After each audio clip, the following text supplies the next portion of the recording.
Hello বন্ধুরা, আমি সোনালি। আমি চলে এসেছি আমার এই সোনালি ক্রিয়েশন চ্যানেলে একটি লং ভিডিও নিয়ে। আমি থালাটি ভালো করে ধুয়ে নিয়েছি। তারপর আমি ফেব্রিকের এখানে সাদা কালারটা নিয়েছি। ফার্স্ট আমি সাদা কালারটা পুরোটা করে নিয়েছি। আজ আমি এই মাটির থালাটার উপর ডিজাইন করব। দেখতে দেখতে তো সরস্বতী পুজো চলে এলো, আর কিছুদিন বাকি আছে। তাই আমি আজ ভাবলাম সরস্বতী ঠাকুরেরই ছবি আঁকা যাক এই মাটির থালাটার উপরে।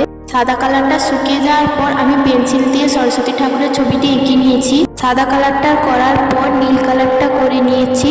তারপর মাঝখানে যে কালারটা করেছি ওখানে আমি নীল আর সাদা মিশিয়ে করেছি, হালকা যাতে কালারটা হয়। তোমরা কিন্তু ভিডিওটা স্কিপ না করে পুরোটা দেখবে।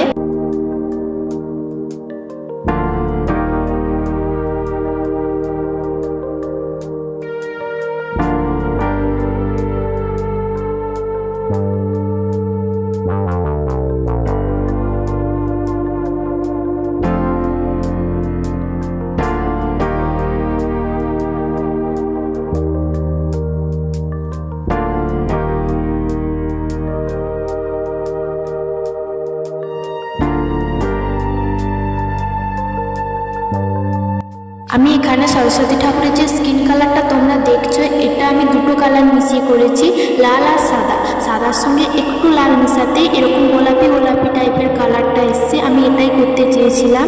আমি এখানে সরস্বতী ঠাকুরের স্কিনের যে কালারটা ওটা দুটো কালার মিশিয়ে করেছি, লাল আর সাদা। সাদার সঙ্গে হালকা লাল মিশাতে এরকম কালারটা এসছে। তারপর আমি আস্তে আস্তে ঠাকুরের বিনা, লাল আর সাদা শাড়ি, চুল, চোখ সবকিছু আস্তে আস্তে করে নিয়েছি।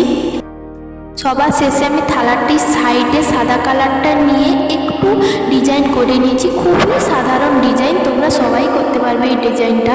এবার তোমরাই কমেন্টে জানাও কেমন হয়েছে। আর যারা